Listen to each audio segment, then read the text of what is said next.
decir que sí, que ellos son creyentes. Cuando vemos y comparamos con otros lugares donde hoy mismo, ¿verdad?, en este tiempo, el que usted haga una confesión de Cristo, eso implica perder absolutamente todo, perder su familia, que el mismo gobierno se levante en contra suyo. Entonces, en esos lugares realmente tiene que ser una obra genuina del Espíritu Santo que le dé la convicción a la persona de que él sí ha decidido seguir a nuestro Señor, porque sabe todo lo que va a implicar esa decisión. Entonces ahí realmente uno podría decir, sí, tiene que ser una obra de Dios únicamente, porque ¿quién estaría dispuesto, verdad, que sus padres, sus hermanos, todos le quiten todo lo que es suyo? ¿Verdad? Como le digo, que el gobierno se apropie de sus cosas, si usted dice ser cristiano. Pero a los que Dios ha transformado, saben que no hay nada que pueda compararse con haber conocido al Señor. Entonces, tristemente, entonces, por eso es que nosotros, ¿verdad?, tenemos que, en este tiempo, por ese contexto en el que estamos, que es tan fácil, ¿verdad?, decir, sí, soy cristiano, es necesario, ¿verdad?, que nosotros constantemente estemos en la palabra, para no engañarnos. Ese es el gran peligro que puede haber para las almas de todos los que estamos aquí. Porque el Señor en Mateo 7, recordando ese pasaje, ¿verdad?, donde Él dice que llegará un día, ¿verdad?, donde muchos van a decirle, Señor, Señor, ¿verdad?, van a hacer esa confesión, decirle, hice muchas cosas en tu nombre, y el Señor en ese momento Él dice, a muchos les voy a decir, yo nunca los conocí realmente. Y eso, ¿verdad?, es algo que Él estaba anunciando que va a ocurrir. Entonces nosotros sí, ¿verdad?, queremos que por la gracia de Dios, ser de esos que Él nos va a recibir, que Él diga, vengan benditos de mi Padre, que vivieron conforme a la voluntad que Él nos reveló en su palabra.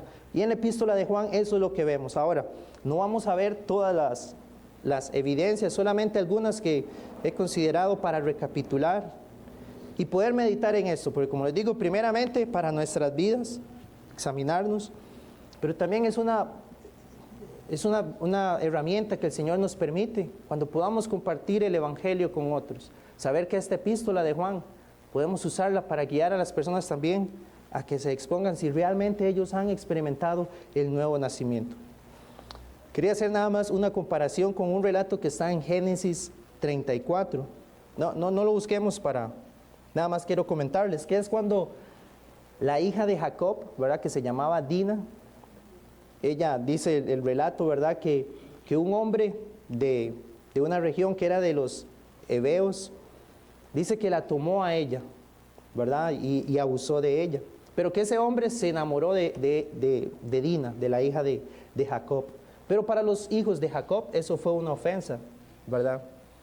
Entonces dice que los hijos de Jacob idearon un plan, y lo que le dijeron a este hombre, que se llamaba Siquén, fue, si usted quiere tomar a nuestra hermana como su mujer, usted tiene que circuncidarse, que es el pacto que nosotros tenemos como un pueblo de Dios. Entonces le dice, usted se circuncida y su pueblo se circuncida, y podemos entonces darle de nuestras mujeres y nosotros, y hacer negocios con ustedes, les dijo. Entonces este hombre, Siquén, que era uno de los líderes de ese pueblo, habló con su padre y con los del pueblo, y aceptaron, y dijeron, está bien, podemos circuncidarnos para luego entonces poder negociar con estos hombres y traficar en la tierra, o sea, hacer negocios. Entonces el relato, ¿verdad?, dice que esos hombres hacen la circuncisión, pero a los 3 días los hijos de Jacob se levantan contra ellos y los matan. Ahora, ¿cuál es el punto que podemos recalcar ahí? Bueno, recordemos que la circuncisión era una marca que Dios estaba dando, ¿verdad?, externa, de aquellos que eran su pueblo, ¿verdad?, el pueblo que Él había elegido, la nación de Israel que se estaba formando. Pero entonces vemos que estos querían obtener beneficios, ¿verdad?, de formar parte, en un sentido, ¿verdad?, externamente de ese pueblo de Dios, pero no realmente, ¿verdad?, porque fueran hijos de Dios, ¿verdad?, sino por los beneficios que ellos veían que podían recibir si hacían esa circuncisión. Entonces también hoy en día mucho de lo que se presenta al Evangelio, y por lo cual muchos vienen, es porque se enfatiza mucho, ¿verdad?, que Dios puede resolverle a usted sus problemas, que Dios puede prosperarle de alguna manera, restaurarle relaciones familiares, y se enfatiza entonces todo lo que podríamos decir son bendiciones que Dios sí concede. En su gracia, ¿verdad? Dios nos lo puede dar, si es su misericordia. Pero entonces las personas no vienen porque realmente hayan nacido de nuevo y anhelen ser el pueblo de Dios y que Dios los haya transformado, sino únicamente porque ven, ¿verdad? ¿Qué beneficio hay ahí? ¿Verdad? Entonces, si tengo que ir a la iglesia, si tengo que comprometerme para obtener estos otros beneficios, pues lo voy a hacer. Pero realmente no es porque su vida ha sido transformada por el poder de Dios. Entonces, ahí es donde nosotros debemos anhelar y rogar al Señor. Al hacernos las preguntas, ¿realmente cree usted en el Señor Jesucristo? Pues como les digo, no es solo una confesión de labios. Muchos aquí en este país lo dicen, ¿verdad? Si le preguntamos, ¿cree usted en Jesucristo? Un buen número de personas dirían que sí. Pero la pregunta es, ¿la vida de ellos, la vida nuestra, la vida suya, demuestra que realmente ha creído en el Hijo de Dios?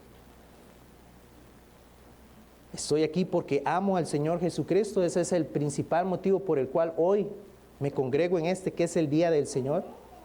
No es porque de verdad me traigan obligado.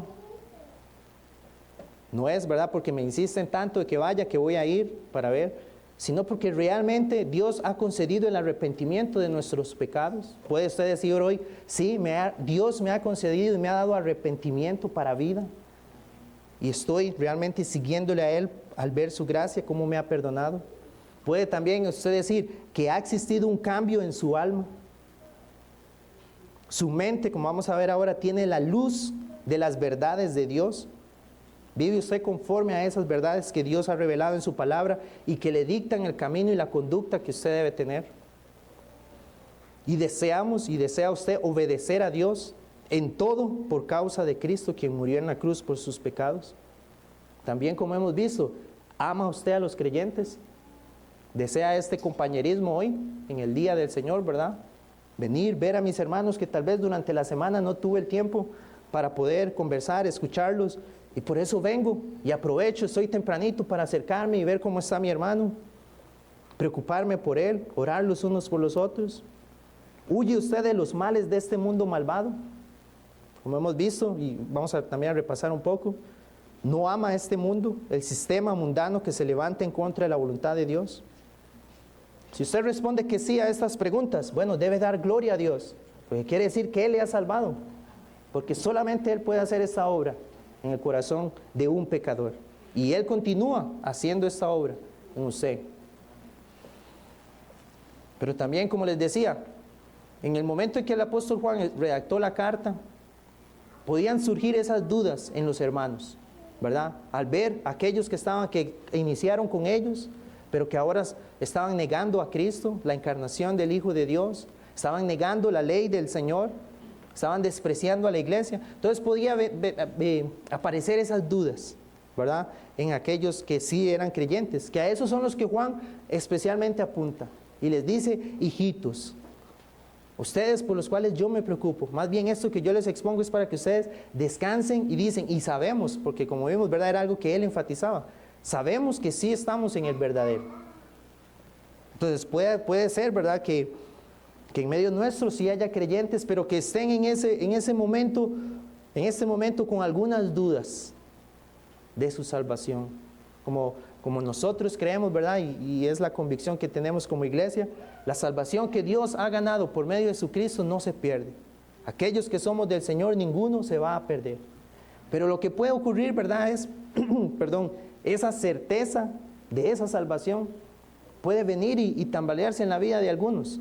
Precisamente puede ser debido a la forma en que estamos viviendo. Porque puedo verme y decir, esas marcas que habla Juan, en un momento eran reales, pero puede ser que me descuidé. Y por nuestra negligencia empezamos, ¿verdad?, a ceder a pecados. Y ahí puede venir esa preocupación. Pero realmente, si somos del Señor, Él nos va a dar ese avivamiento para volver a estas marcas de una verdadera conversión. Sabemos que todo eso, ¿verdad?, para aquellos que nos puedan estar visitando por primera vez, nosotros hemos visto que todo eso, en primer lugar, no es algo que nosotros podamos querer hacer, porque no se trata, ¿verdad?, de que ahora usted, después de aquí, vaya con esa mentalidad de que tengo que despreciar el mundo, tengo que amar a los hermanos, tengo que seguir los mandamientos, y confiando entonces en usted, en lo que usted debe hacer.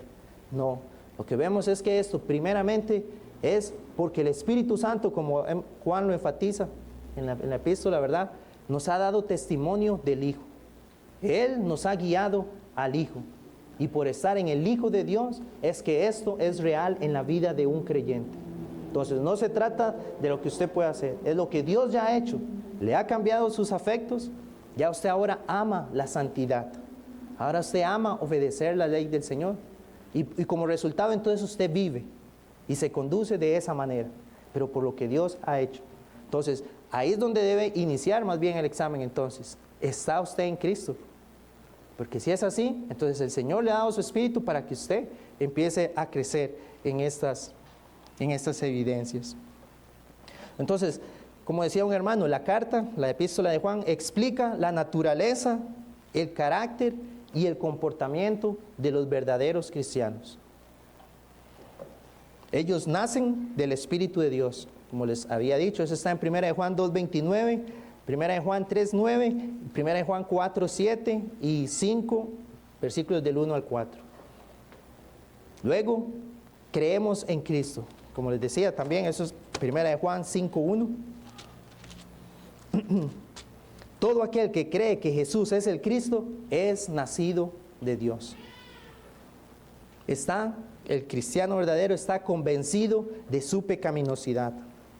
Obedece la palabra de Dios, ama a otros cristianos y no ama a este mundo. Entonces quiero ver solamente algunas. Entonces, como les decía, esto es como para concluir hoy el estudio, haciendo este resumen de esto que vimos a través de varios meses. Entonces, 1 Juan 1 y versículo del 5 al 7, dice así: este es el mensaje que hemos oído de Él y os anunciamos. Dios es luz y no hay ningunas tinieblas en Él.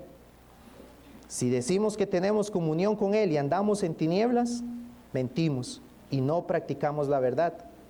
Pero si andamos en luz, como Él está en luz, tenemos comunión unos con otros. Y la sangre de Jesucristo, su Hijo, nos limpia de todo pecado. Entonces, lo primero es recordar, el cristiano anda en la luz. Ahora, sí, el apóstol, ¿verdad?, nos va a hablar de esa santidad del Señor. Como él dice aquí, Dios es luz. Pero también debemos verlo como esa luz que nos ilumina a través de su palabra, para saber entonces cómo debemos vivir. En el versículo 6, cuando él dice, si tenemos comunión con Él y andamos en tinieblas. Eso es, entonces, se refiere a la forma en que nosotros vivimos a diario. Andar, ese es el sentido de cómo es nuestra vida. No hoy, ¿verdad? Aquí, porque aquí, ¿verdad? Nosotros sí, externamente, ¿verdad? Todos realmente, ¿verdad? Parecemos realmente, ¿verdad?, ser creyentes. Pero el sentido aquí de Juan es el vivir diario, andar. ¿Cómo anda usted? Ese es el punto. Porque si es hijo de Dios, tiene la luz de la palabra del Señor que le guía en todo lo que nosotros hacemos. En nuestro trabajo, en nuestro hogar, en nuestras relaciones, en nuestro estudio, en todo. Ahí está la luz de Dios guiándonos. Por eso alguien que dice que cree en Él, pero vive contrario a la palabra del Señor, dice Juan, está en tinieblas. Ese es el punto. No hay, como habíamos visto, como un área gris. O está en la luz o está en tinieblas. No puede estar en el medio. Entonces ahí es la evaluación que debemos hacernos. Realmente, si se evaluara mi vida, cada día puedo decir, sí, la palabra del Señor me está iluminando para andar conforme a sus mandamientos. Y ahora, el segundo punto es este, que el cristiano es sensible al pecado que está en su vida y lo confiesa. Precisamente, por estar en la luz de la palabra, ella nos va a mostrar en qué áreas es que nosotros estamos pecando. Y el cristiano entonces es sensible a eso, porque reconoce, el Espíritu viene, nos redarguye del pecado, pero el cristiano no se queda ahí, sino que es sensible y ¿qué hace? Lo confiesa, dice el versículo 8. Si decimos que no tenemos pecado, nos engañamos ¿Ves? Puede estarse engañando a alguien. Nos engañamos a nosotros mismos y la verdad no está en nosotros. Pero si confesamos nuestros pecados, Él es fiel y justo para perdonar nuestros pecados y limpiarnos de toda maldad. Entonces, el cristiano, al verse expuesto su pecado, inmediatamente lo confiesa. Delante del Señor derrama su corazón porque sabe que hay perdón por medio de la sangre de nuestro Señor Jesucristo. Y Él nos limpia. Entonces el Señor nos concede ese arrepentimiento, la confesión de nuestros pecados, y eso nos lleva entonces a vivir una vida más santa, en ese proceso de santificación. Sabemos que esa palabra santificación se refiere a la obra del Espíritu de Dios, por las que somos renovados en todo a la imagen de su Hijo, y nos vamos capacitando más y más para morir al pecado y vivir más conforme a la palabra de Dios. Entonces la pregunta que debemos hacernos es eso. El arrepentimiento y esta confesión tiene que ser diaria, porque todos los días pecamos. Ese es el punto. Cada día nosotros enfrentamos la lucha contra el pecado. Y cuando el Señor nos muestra que hemos pecado, ¿cuál es nuestra actitud? ¿Ignorar eso? ¿Seguir como si nada? ¿O realmente está ese dolor de decir, he pecado contra mi Señor? He ofendido su nombre. No he dado testimonio de esta verdad. Pero el cristiano no se queda ahí, va, lo confiesa, se arrepiente por la gracia del Señor y continúa perseverando. Tristemente en muchos contextos, en muchas situaciones, la persona al ver su pecado se aísla. Realmente, en vez de acudir al Señor, en vez de buscar también la iglesia en la cual, ¿verdad?, pueda contar ese apoyo, la persona prefiere aislarse y alejarse. Y sabemos que hay un enemigo detrás de todo esto, porque sabemos que cada tentación que viene a nuestras vidas, tenemos esos tres enemigos, que es Satanás, el pecado que aún está en nosotros, ese remanente, y este mundo. Y Satanás es muy astuto, que va a tentarnos con las cosas que sabe que son debilidad para nosotros si nos hemos descuidado. Porque lo que va a buscar es que no acudamos al Señor, ¿verdad? Pero el cristiano verdadero sabe, no, mi Señor derramó su sangre por mis pecados. Él es la propiciación por mis pecados. Es mi abogado y puedo ir a Él. Y Él está a mi favor. Y confieso y continúo entonces, como les mencionaba, en este caminar, en esa santificación que Él nos concede.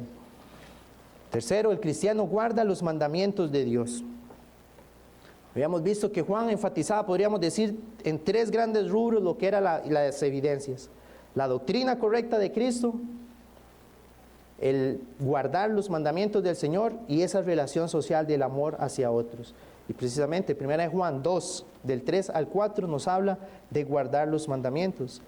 Dice, y Él es la propiciación por nuestros pecados, y no solamente por los nuestros, sino también por los de todo el mundo. Dice, y en esto sabemos, ¿verdad? Que es un verbo que Juan utiliza mucho en la epístola. En esto sabemos que nosotros le conocemos.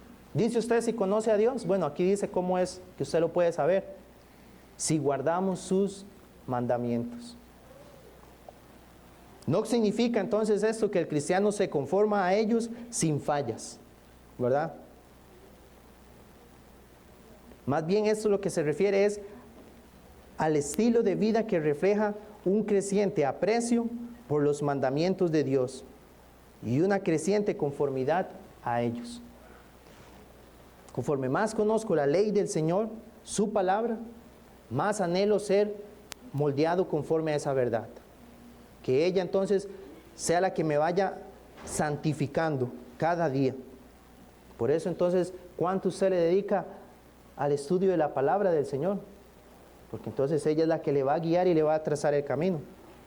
Y eso es lo que el creyente, ¿verdad?, por la obra del Espíritu anhela. Que esa palabra que me está mostrando que yo actuaba mal en mis relaciones, o la forma en que hablaba, la forma en que vestía, la forma en que miraba a otros, la forma en que reaccionaba en algunas circunstancias, ella me está mostrando cuál debe ser ese fruto. Entonces oro al Señor para que esos frutos que la Biblia habla estén en mi vida. Y anhelo entonces ir creciendo en eso. 4, podríamos decir que entonces el creyente anda como Jesús anduvo, y que está en 1 Juan 2:6. El que dice que permanece en Él debe andar como Él anduvo. Un hermano lo expresaba así: la gran ambición del verdadero discípulo es ser como su maestro. Todos nosotros, ¿verdad?, decimos que Él es nuestro maestro. Pero entonces puedo decir: yo vivo como Él anduvo. Mateo 10:25, el Señor lo dijo así: bástale al discípulo ser como su maestro. Y 1 Corintios 11:11 dice: sed imitadores de mí, dijo Pablo, como yo de Cristo. Y Efesios 5:1, sed pues imitadores de Dios como hijos amados. Esa es la meta nuestra, ser conforme a la imagen del Hijo de Dios. Y la imagen del Hijo de Dios la vemos en su palabra, cómo Él seguía la ley del Señor. Conforme más guardamos y obedecemos los mandamientos del Señor, es ser más conforme a la imagen del Hijo de Dios. Porque la vida de Él fue perfecta, porque Él obedeció cada punto de la ley del Señor. Nos hablamos, ¿verdad? Hablamos más bien acerca de esa ley moral que debe reflejarse en nosotros. El Señor Jesús cumplió el resumen de la ley, ¿verdad? Amar al Señor con toda su mente, con toda su fuerza, con todo su corazón, y amar a su prójimo como a sí mismo. Eso es entonces lo que nosotros debemos anhelar. Muy bien, número 5. El cristiano ama a otros cristianos, desea su compañerismo y oportunidades para servirles. 1 Juan 3:14, lo habíamos estudiado. Nosotros sabemos que hemos pasado, otra vez Juan dice, nosotros sabemos que hemos pasado de muerte a vida en que amamos a los hermanos. El que no ama a su hermano permanece en muerte. El versículo 16. En esto hemos conocido el amor en que Él puso su vida por nosotros. También nosotros debemos poner nuestras vidas por los hermanos. Y en el versículo 18. Hijitos míos, no amemos de palabra ni de lengua, sino de hecho y en verdad. Y esto, como en su momento vimos, fue un tema que muchas veces el apóstol escribió y abordó a los hermanos. Y bueno, y el Señor nos ha hablado bastante sobre eso, ¿verdad? Entonces debemos preguntarnos, aquellos que realmente somos del Señor, ¿estamos creciendo en esto? En buscar esas oportunidades para servir al pueblo del Señor. A ver cómo yo puedo demostrar ese amor hacia mis hermanos. Como dice Juan, no es solamente expresarlo, sino cómo se evidencia eso en nuestras vidas. ¿Deseamos este compañerismo con cristianos, con estar con otros cristianos? Y cuando tenemos esa oportunidad, ¿verdad?, que Dios nos concede, tenemos afinidad, ¿verdad?, unos más que otros, pero el principio es que todos estemos unidos.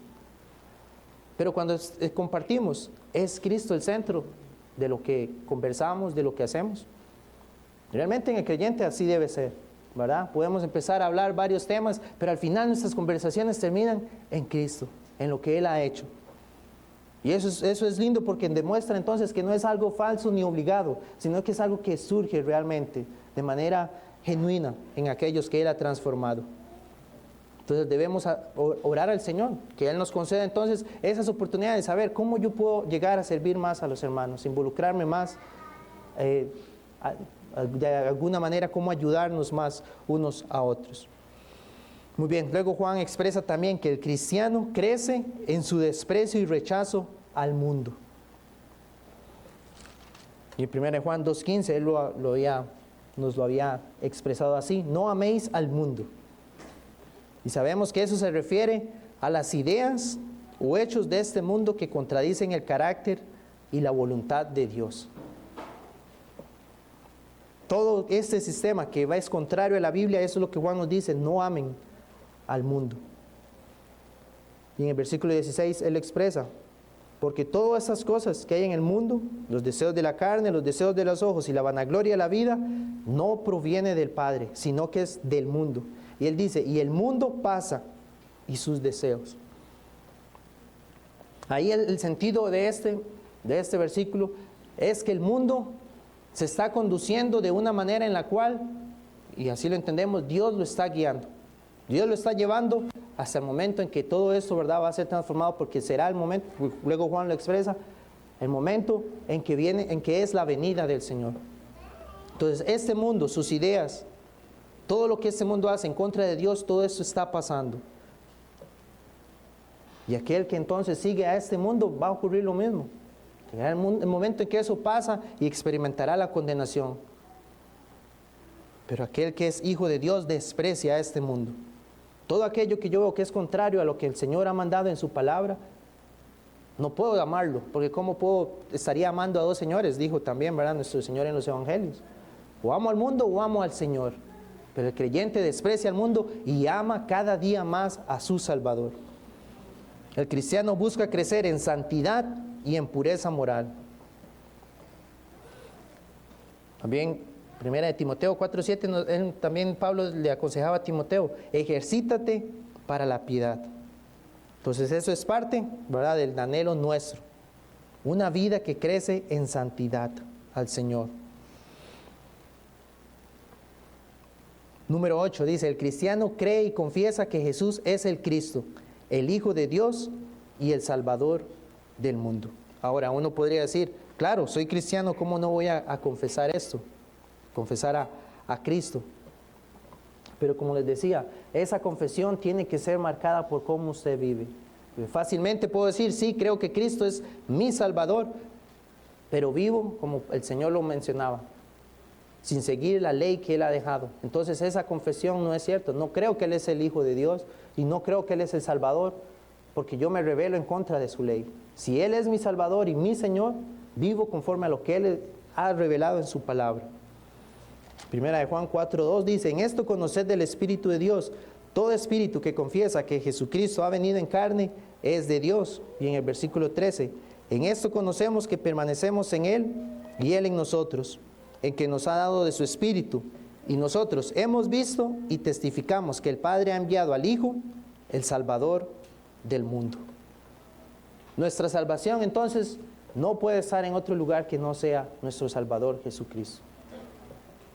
Él es el único camino a la salvación, el único que lleva al Padre. Cualquier otra esperanza que usted hoy pueda estar abrigando en su corazón o confiando en eso, al final le llevará a la condenación eterna. El Padre ha enviado al Hijo y el Espíritu Santo ha dado testimonio de que Él es el verdadero. Y si usted hoy puede confiar en Cristo solamente para su salvación, esa ha sido la gracia de Dios en su vida, en el creyente. Muy bien. Número 9. El cristiano cree el testimonio de Dios, que es que Dios le ha dado vida eterna por medio de su Hijo. Primera de Juan 5:10 dice, el que cree en el Hijo de Dios tiene testimonio en sí mismo. El que no cree a Dios le ha hecho mentiroso, porque no ha creído en el testimonio que Dios ha dado acerca de su Hijo. Y este es el testimonio, que Dios nos ha dado vida eterna. Y esta vida está en su Hijo. Y Juan lo resume, el que tiene al Hijo, tiene la vida. El que no tiene al Hijo de Dios, no tiene la vida. La gran pregunta entonces es, ¿tiene usted al Hijo de Dios hoy en su vida? Si es así, hermano, y Juan, como hemos visto, dice, usted lo puede saber, si usted tiene el Hijo de Dios. Y hoy usted tiene la vida eterna. ¿Estamos listos? Si el Señor hoy nos llamara a su presencia, podemos decir, Señor, para mí el morir es ganancia, porque sé que tengo en Cristo la salvación, tengo la vida eterna. No hay temor, porque estamos en Él. Y sabemos que, como leía desde el versículo 10, ha sido una obra de Dios que nos ha dado a nosotros esa certeza.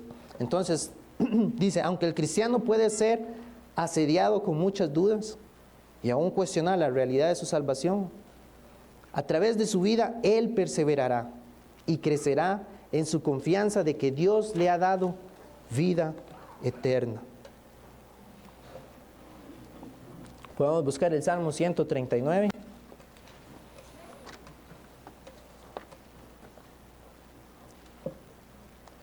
Vamos a leer el versículo 23. Dice, examíname, oh Dios, y conoce mi corazón. Pruébame y conoce mis pensamientos. Entonces vemos que está hablando de un examen, el salmista. Y se dirige a Dios su oración, conoce mi corazón. Pruébame y conoce mis pensamientos. Y el versículo 24, y ve si hay en mí camino de perversidad y guíame en el camino eterno. Esta es la oración de un creyente verdadero. Sabe que en su vida hay aún cosas que debe cambiar, pero ruega a aquel que es el único que nos puede santificar y que va a recibir nuestra oración porque es conforme a su voluntad. Y el anhelo de Él es, y guíame en el camino eterno. Guíame a conocer más de Cristo, porque Él es la vida eterna. Y sabemos que Dios nos va a oír. Entonces, esto, hermanos y amigos, debe ser la confianza que debe estar en el creyente hoy. Estoy en Cristo, tengo la vida. He fallado, pero oro al Señor que me examine y me guíe a la verdad. Pero también aquellos que puedan estar hoy en medio nuestro y que aún no están confiando en Cristo. ¿Qué tanta importancia le da usted al tema de la eternidad? ¿Le preocupa realmente el destino de su alma? Bueno, quiere el Señor que realmente así sea. Y no se quede en eso, en esa posición nada más, de considerar que sí debe hacer algo, sino que acuda a aquel que el Padre envió como la propiciación de nuestros pecados, aquel que aplacó la ira de Dios. Porque si no, un día usted experimentará esa ira. Pero hoy Dios le invita, acuda a Cristo, a su Hijo, porque Él lo entregó para que sus pecados sean perdonados. Y si es así, usted clama con un corazón genuinamente arrepentido y confiando en Él, usted tendrá la vida eterna. Y usted podrá entonces ahora sí experimentar esto que hemos estudiado. Todas estas evidencias van a ser reales en usted porque tiene al Espíritu Santo morando en usted, que es la unción del Santo, como Juan dice, y nos va a guiar cada vez más a la verdad, a nuestro Señor Jesucristo. Amén. Vamos a concluir y antes quisiera hacer una oración. Oremos. Bendito Dios, Padre Santo, te doy gracias por el estudio que nos has concedido tener durante varias semanas en esta epístola que en tu soberanía tú le concediste al apóstol Juan escribir, y que sabemos que toda ella es inspirada por ti y es útil para examinarnos a nosotros, para corregirnos, para exhortarnos. Y realmente cada uno y personalmente me he sido confrontado con estas evidencias de un cristiano. Oh Señor, vemos cuánto camino nos falta. Y te pedimos a ti nos concedas este arrepentimiento y nos ayudes entonces a crecer más conforme a la imagen de Cristo. Que nos des más de tu Espíritu Santo, más llenura de Él para ser más entonces conforme a la imagen de Cristo. Pero también te ruego, Señor, que puedan estar aquellos que hoy no conozcan acerca de Cristo. Pero Padre Santo, tú lo entregaste a Él. Él vino para dar su vida en rescate por muchos. Y te ruego que aquellos entonces que están en esa condición vengan a Cristo, que tú los atraigas, Señor, que ellos se vean a sí mismos perdidos y que clamen a Cristo y que tú les salves. En el nombre de Él te pido estas cosas. Amén. Amén.